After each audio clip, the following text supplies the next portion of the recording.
Bom dia, tá começando mais um episódio da Lolere, seu podcast jurídico direto, prático e sem juridiquês. Eu sou o Victor. E eu sou a Cibele. E hoje, no tributário, o STJ fixou tese contra a dupla cobrança de honorários em adesão ao refis. E no processo civil, decidiu que prescrição por demora na citação não gera custas nem honorários. No Constitucional, o STF discute o teto de R$ 500 na anuidade da OAB. E Moraes votou contra aplicar esse limite. E no trabalho, o DST validou a arbitragem pós-contrato mesmo sem cláusula no vínculo. E no administrativo, o STF avalia os limites do TJSP em dissídios de greve de estatuários, especialmente sobre decisão normativa mexendo em salário e condições de trabalho. E os comentários de hoje são da Sheila Patrícia, que falou assim: bom dia, e vamos iniciar o dia com informações que só a Lolere sabe fazer. Tô no ônibus a caminho da faculdade e ouvindo a melhor. E de um usuário que tá com perfil anônimo que também falou assim: vamos começar a semana com leveza e muita informação.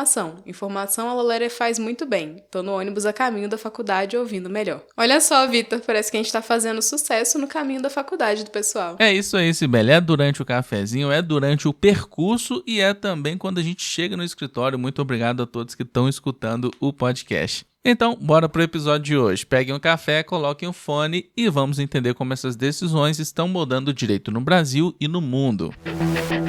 E vamos começar com o direito tributário. No tema 1317, julgado como repetitivo, a primeira sessão do STJ fixou a tese: se o contribuinte desiste dos embargos à execução fiscal ou renuncia ao direito discutido para aderir a um refis que já prevê honorários na cobrança, o juiz não pode impor uma nova condenação em honorários na extinção dos embargos. A Fazenda executa a dívida, o contribuinte apresenta embargos à execução para discutir a cobrança e depois entra no parcelamento, que costuma exigir a existência das ações e já prevê pagamento de honorários no acordo. O STJ entendeu que, nesse contexto, cobrar honorários de novo na extinção dos embargos vira duplicidade pelo mesmo fato gerador. O relator, ministro Gurgel de Faria, lembrou que no CPC de 1973, a jurisprudência admitia condenações e honorários tanto na execução quanto nos embargos dentro de limites. Com o CPC de 2015, o debate passou a dialogar com regras mais específicas sobre honorários na execução e nos embargos, e a Corte concluiu que, havendo honorários embutidos no programa, a cobrança judicial adicional não se sustenta. O tribunal também modulou os efeitos. Pagamentos de honorários já feitos por sentença que extinguiu embargos por adesão a programas com verba honorária permanecem válidos se não forem impugnados pela parte embargante até 18 de março de 2025. Com isso, casos semelhantes passam a seguir orientação uniforme nos tribunais.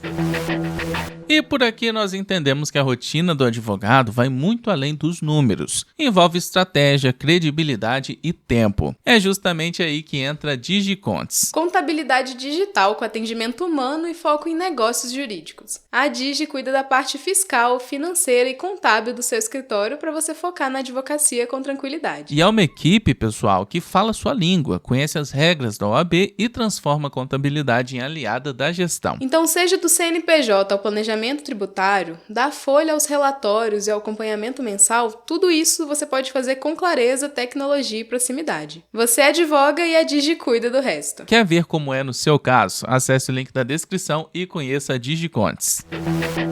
E vamos voltar com o processo civil. A terceira turma do STJ decidiu que quando uma execução é extinta por prescrição ligada à demora na citação do executado ou à não localização dele, não deve haver ônus sucumbenciais para nenhuma das partes, nem custas, nem honorários. No caso, um banco ajuizou a execução de título extrajudicial por contrato de empréstimo. O executado só foi citado quase 10 anos depois e apresentou exceção de pré-executividade, alegando prescrição. O juiz extinguiu a execução sem honorários. O TJSC reformou e condenou o exequente a custas e honorários, entendendo que a prescrição justificaria a sucumbência. No STJ, a relatora, ministra Nancy Andrighi, destacou que a alteração legislativa de 2021 reforçou esse tratamento ao prever no artigo 921, parágrafo 5º do CPC, a extinção por prescrição sem condenação em custas e honorários nessa hipótese, considerada singular. O processo termina, mas sem distribuição do ônus típico da sucumbência. O acórdão também menciona fundamentos de política processual. Impedir o credor de executar e ainda impor custas e honorários seria uma punição dupla. E a mesma lógica protege o executado em casos de não localização ou citação tardia, evitando que ele suporte despesas quando não teve chance de se defender em tempo útil.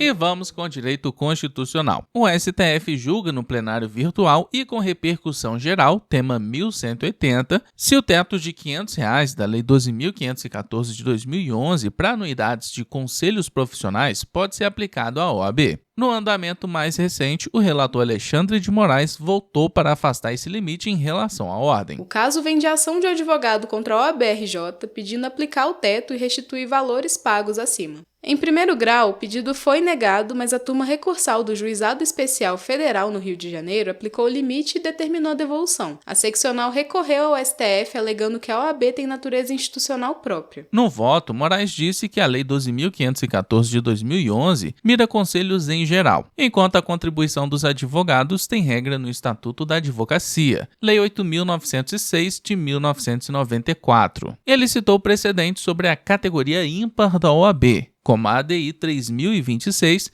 e propôs tese de que o teto legal não se aplica à ordem. A PGR, em parecer de 2022, defendeu o oposto, que o teto pode valer por envolver contribuição obrigatória. O julgamento vai até esta sexta-feira, dia 13 de fevereiro, com possibilidade de votos vista ao destaque.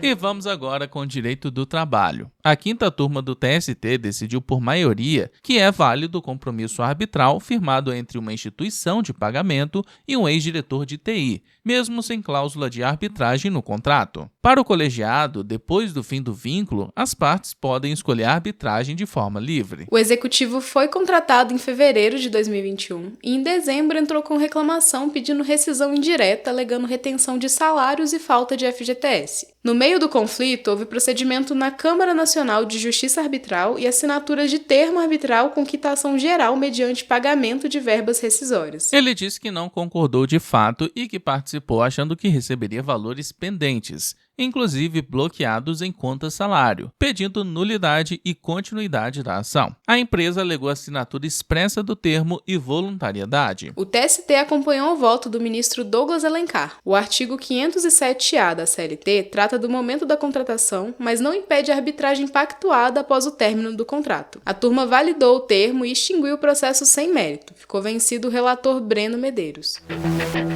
E vamos com o direito administrativo. O STF retomou no plenário virtual o julgamento da ADI 4.417, que discute até onde o TJSP pode ir ao julgar dissídios de greve de servidores estatuários, especialmente se você proferir decisões com efeito normativo que influenciem remuneração e condições de trabalho. A ação foi proposta pelo governador de São Paulo contra dispositivos do regimento interno do TJSP sobre esse tipo de dissídio.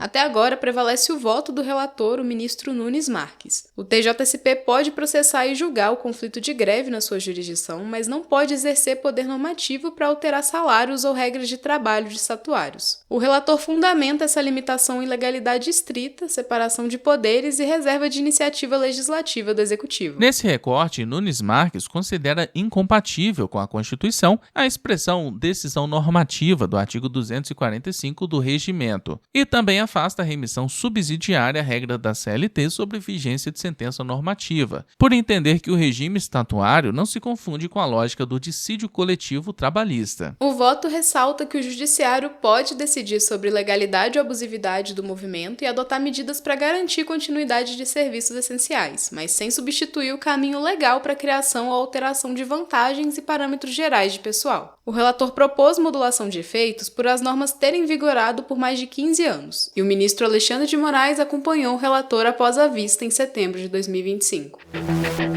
E agora a gente vai fazer um giro pelas principais matérias constitucionais e administrativas. Foram ajuizadas no STF novas ações de controle concentrado contra trechos da Lei 15.270 de 2025, que instituiu tributação mínima sobre altas rendas e retenção de imposto de renda sobre lucros e dividendos. As petições alegam, em tese, afronta a anterioridade, capacidade contributiva, isonomia e segurança jurídica. Decisão liminar do ministro Flávio Dino determinou que entes federativos revisem em 60 dias parcelas remuneratórias que excedam o teto constitucional, com suspensão de penduricalhos sem previsão legal. A medida proferida em reclamação pode ter alcance geral e será apreciada pelo plenário em 25 de fevereiro. O programa Artigo 5º ao vivo da TV Justiça tratou do direito à informação, destacando o dever de transparência e os limites constitucionais ao acesso, incluindo hipóteses de sigilo para proteção da sociedade e do Estado, além de instrumentos legais de obtenção de dados públicos.